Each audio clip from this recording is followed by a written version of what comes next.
राज है। पंडित धीरेन्द्र शर्मा शास्त्री जी, अगर आपको इतना ही पर्चा खोलने का शौक है तो आप मणिपुर पर क्यों मौन हैं? 2 महीनों से नरसंहार हो रहा है।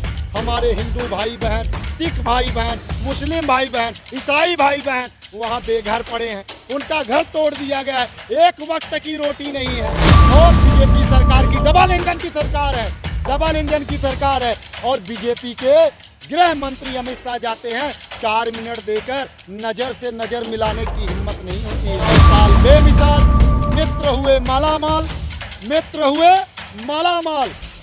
और किसान को मैंने 1.5 साल दिल्ली के बॉर्डरों पर और जंतर मंतर की धरती पे बैठाया और अपने किसानों का मैंने खून बहाया।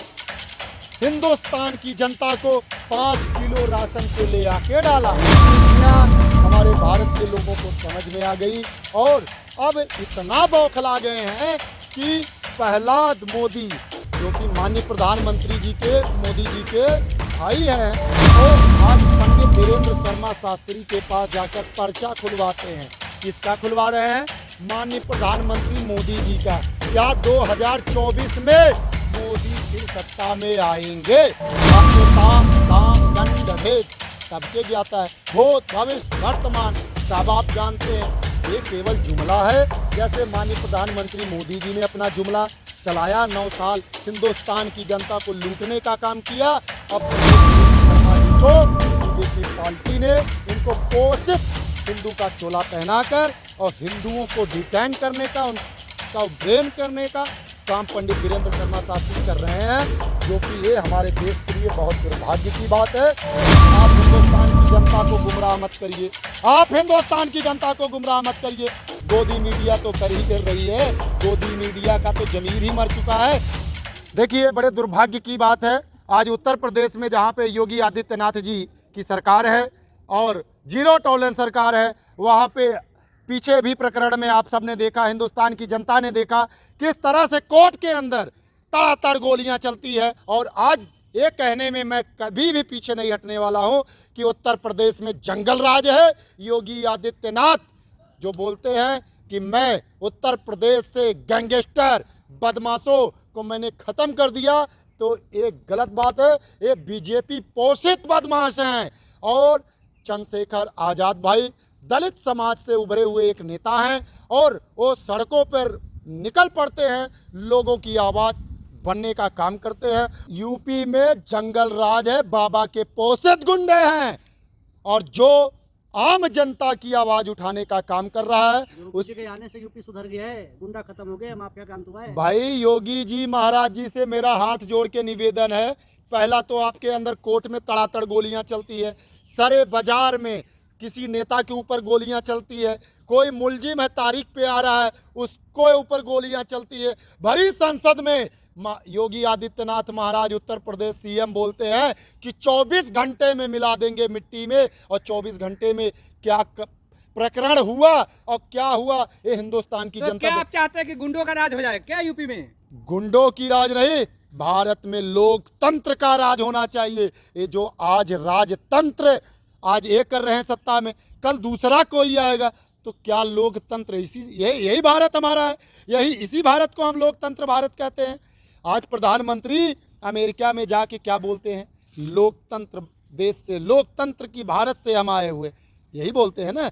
ये तो नहीं बोलते हैं आपको फिर मिस्र में गए तो आपको उससे भी मोदी जी से आपत्ति है, बार बार आपत्ति ही जताते हैं। कुछ अच्छा भी तो बोलिए मोदी जी के बारे में। मोदी जी ने जो काम किया है हिंदुस्तान की जनता को गुमराह करने का, 9 साल बेमिसाल मित्र हुए मालामाल, मित्र हुए मालामाल।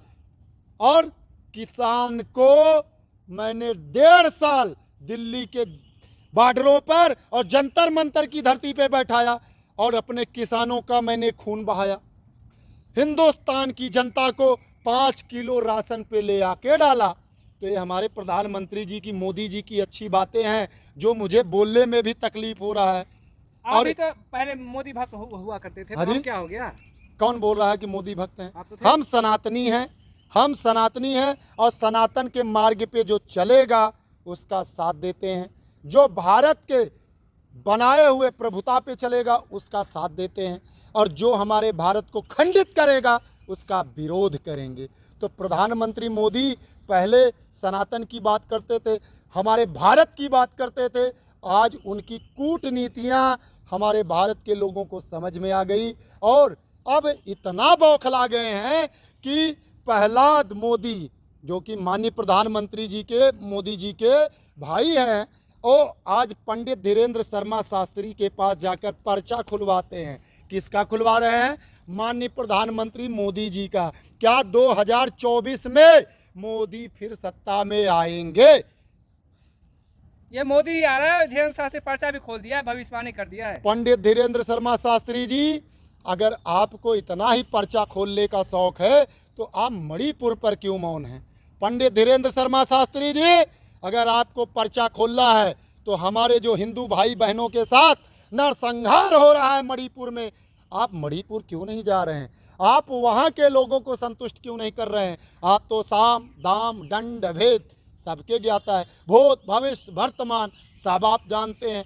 ये केवल जुमला है। जैसे माननीय प्रधानमंत्री मोदी जी ने अपना जुमला चलाया, 9 साल हिंदुस्तान की जनता को लूटने का काम किया, अब पंडित धीरेन्द्र शर्मा जी को बीजेपी पार्टी ने इनको पोषित हिंदू का चोला पहनाकर और हिंदुओं को डिटेन करने का, उनका ब्रेन करने का काम पंडित धीरेन्द्र शर्मा शास्त्री कर रहे हैं, जो कि ये हमारे देश के लिए बहुत दुर्भाग्य की बात है। हमारा देश में महात्मा गांधी जी ने बोला था, शास्त्री हिंदू राष्ट्र की मांग कर रहे, कहाँ तक सही है? पंडित धीरेन्द्र शर्मा शास्त्री के ऊपर संविधान के तहत उनके ऊपर मुकदमा दर्ज होना चाहिए, उनके ऊपर मुकदमा दर्ज होना चाहिए। आज मैं हिंदू राष्ट्र की मांग करूं, कोई पंजाबी भाई मेरा खालिस्तान का मांग करे, मुस्लिम भाई मुस्लिम कंट्री का मांग करे, तो ये लोकतंत्र की मर्यादा नहीं है। राष्ट्र जो है बहुत सारे हैं, 50 इस्लामिक राष्ट्र है, लेकिन हिंदू राष्ट्र एक भी नहीं है। एक तो हिंदू राष्ट्र होना ही चाहिए देश में। तो पहली बात तो ये मेरा निवेदन है पंडित धीरेन्द्र शर्मा शास्त्री जी से, अगर आप हिंदू राष्ट्र की मांग करते हैं तो हिंदुत्व की और सनातन की परिभाषा माननीय प्रधानमंत्री मोदी जी को सिखाएं और हमारे उत्तर प्रदेश के सीएम योगी आदित्यनाथ जी को सिखाएं। अगर वो राम के आदर्शों पे चलने का काम करते हैं तो राम जी ने सभा में एक धोबी के लांछन के लगाने के कारण माता सीता का परित्याग कर दिया था, और उसी उत्तर प्रदेश और उसी भारत की भूमि पर बेटियों ने जब न्याय मांगा, एक हमारी बहनों को ही गलत ठहराया। और सुन लीजिए छोड़ के बाहर ही हैं आप लोग। पत्रकार महोदय, आप हिंदुस्तान की जनता को गुमराह मत करिए, आप हिंदुस्तान की जनता को गुमराह मत करिए।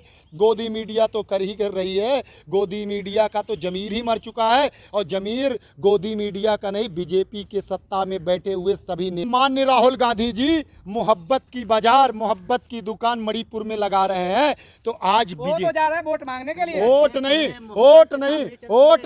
वोट नहीं, आज माननीय राहुल गांधी जी मणिपुर गए, वहाँ पे जो 2 महीनों से नरसंहार हो रहा है, हमारे हिंदू भाई बहन, सिख भाई बहन, मुस्लिम भाई बहन, ईसाई भाई बहन वहाँ बेघर पड़े हैं, उनका घर तोड़ दिया गया है, एक वक्त की रोटी नहीं है। और बीजेपी सरकार की डबल इंजन की सरकार है, और बीजेपी के गृह मंत्री अमित शाह जाते हैं, 4 मिनट देकर नजर से नजर मिलाने की हिम्मत नहीं होती है। नजर से नजर मिलाने की हिम्मत नहीं होती है, 4 मिनट में भाग खड़े होते हैं। और अगर आज माननीय राहुल गांधी जी जा रहे हैं, उनके दुखों को सुन रहे हैं, तो बीजेपी के नेताओं को पीड़ा किस बात की हो रही है? अरे मोदी नहीं तो कौन बनेगा देश का पीएम? इस बार परिवर्तन होने वाला है, और प्रधानमंत्री मोदी जी के हिटलर शाही विचारधाराओं से भारत की जनता त्राही कर रही है, और ये हिंदुस्तान की जनता देख रही है। देश की जनता के लिए मोदी जी के लिए क्या संदेश देना चाहते हैं? आखिरी सवाल। देश की जनता से मेरी आखिरी सवाल जो आपने प्रश्न किया है, हाथ जोड़ के निवेदन है। पहला तो ये कि माननीय प्रधानमंत्री मोदी जी, आप अपने जुमले को बंद कर दीजिए। बहुत हुआ हमारे हिंदुस्तान के भाइयों को आपने झूठे वादे दे देकर और उद्योगपतियों को आपने बनाने का काम किया है। 98% मेरे भाई बहन जो आज 24 घंटा नौकरी कर कर अपने परिवार को एक वक्त की रोटी दे पा रहे हैं, ये बीजेपी सरकार और आप प्रधानमंत्री मोदी जी, आपके विचारधाराओं के कारण हुआ। और आपने हमारे देश की राष्ट्रीय संपत्ति को भी बेचा। आज आप हर चीज़ को प्राइवेट हाथों में दे दिए, उद्योगपतियों के हाथों में दे दिए, और आप विपक्षी पार्टियों को हमेशा लांछन लगाने का काम आपकी पार्टी करती रही। और हिंदुस्तान की जनता से मेरा अपील है कि बहुत हुआ मोदी सरकार, अब ले आए फिर से कांग्रेस सरकार और खुशहाल भारत बनाए। और इस कांग्रेस सरकार ने हमारे भारत के लिए बहुत सारी कुर्बानियां दी हैं। उन कुर्बानियों को याद करते हुए माननीय राहुल गांधी जी के नेतृत्व में आप सब आगे बढ़े और हिंदुस्तान को मजबूत करे और प्रधानमंत्री मोदी जी को मुंह तोड़ जवाब देने का काम करे। यही मेरी अपील है। हमने भी प्रधानमंत्री मोदी जी का साथ दिया था, लेकिन उन्होंने हिंदुस्तान की जनता के पीठ पे खंजर मारा। यहाँ तक कि आज के समय में भी फरवरी से बैठे हमारे पूर्व सैनिक दिल्ली के जंतर मंतर पर जो हमारे देश की बॉर्डरों की रक्षा कर रहे ये हैं। सब आप लोग का हवाबाजी है, झूठ हवाबाजी। देश में नफरत फैलाते हो। पहले सुन लीजिए, आप बात कर देते हैं। आज जो हमारे फौजी भाई फरवरी के महीने से आज 4 महीना होने जा रहा है और वो बैठे हुए हैं, लेकिन हमारे देश के माननीय प्रधानमंत्री मोदी जी 5 मिनट का समय नहीं दे रहे हैं। और हमारे देश के प्रधानमंत्री मोदी जी विदेशों में घूमना हो और मेट्रो में घूमना हो, वोट बनाने हो, मंच साझा करना हो, ये सारी चीज़ें करते हैं। अपनी वाणी को विराम करता हूँ। जय हिंद, जय भारत।